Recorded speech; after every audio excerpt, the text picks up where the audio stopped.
ଅନ୍ୟମାନଙ୍କୁ ଉପଦେଶ ଦେବା ଯେତିକି ସହଜ, ସେଇ ଉପଦେଶକୁ ନିଜ ଜୀବନରେ ଲଗେଇବା ସେତିକି କଷ୍ଟ ହେଇଯାଏ।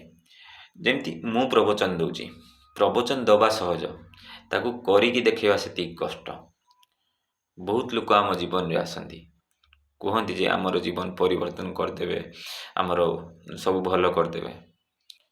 କିନ୍ତୁ ସତରେ ଯଦି କିଏ ଆମ ଜୀବନ ପରିବର୍ତ୍ତନ କରିବା ପାଇଁ ଆସୁଥିବ ନା, ସିଏ ଜାଣିବା ପାଇଁ ଚେଷ୍ଟା କରିବ ଆମର ପ୍ରୋବ୍ଲେମକୁ ନିଜ ପ୍ରୋବ୍ଲେମ ହିସାବରେ ଭାବିକି ତାକୁ ସଲ୍ଭ କରିବା ପାଇଁ ଚେଷ୍ଟା କରିବ।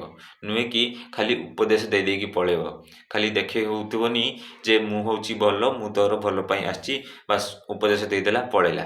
ସେମିତି କେବେ ହେବନି। ଯିଏ ସତରେ ଆମର ସାଙ୍ଗ ହେଇଥିବ, ଆମ ସତରେ ଆମର କେହି ଜଣେ ନିଜର ହେଇଥିବ, ସିଏ ଆମ ପ୍ରୋବ୍ଲେମକୁ ପୁରା ମୂଳଠୁ ଶେଷ ଯାଏଁ ବୁଝିବା ପାଇଁ ଚେଷ୍ଟା କରିବ, ତାପରେ ସିଏ କିଛି ଉପଦେଶ ଦେବ। ତ ଯଦି ତମ ଜୀବନରେ ବି ଏମିତି କେବେ ଆସୁଛି ଯେ କେହି ଜଣେ ଆସିକି ତୁମକୁ ଉପଦେଶ ଦେଉଛି, ଫାଷ୍ଟ ତମେ ଏତିକି ଜାଣିବା ପାଇଁ ଚେଷ୍ଟା କର କ'ଣ ସିଏ ତମ ପ୍ରୋବ୍ଲେମକୁ ବୁଝିବା ପାଇଁ ଚେଷ୍ଟା କରୁଛି। ଯଦି ସିଏ ସତରେ ତମ ପ୍ରୋବ୍ଲେମକୁ ଫାଷ୍ଟ ବୁଝିକି ତାପରେ ଉପଦେଶ ଦେଉଛି, ତାହେଲେ ସତରେ ମୋତେ ଲାଗୁଛି ଯେ ସିଏ ତମର ନିହାତି ଭଲ ପାଇଁ ଆସିଛି। ଆଉ ଯଦି ସେମିତି ନୁହେଁ, ଖାଲି ଉପଦେଶ ଦେଉଛି, ବାହାରକୁ ଦେଖେଇ ହେଉଛି, ତାହେଲେ ତମେ ତାଠୁ ଦୂରକୁ ଚାଲିଯିବା ଦରକାର।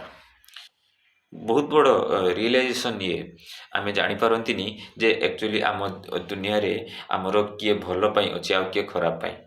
ଯଦି ଜାଣିପାରିବା ତ ବହୁତ ଆମେ ଡେଭଲପ୍ କରିଯିବା।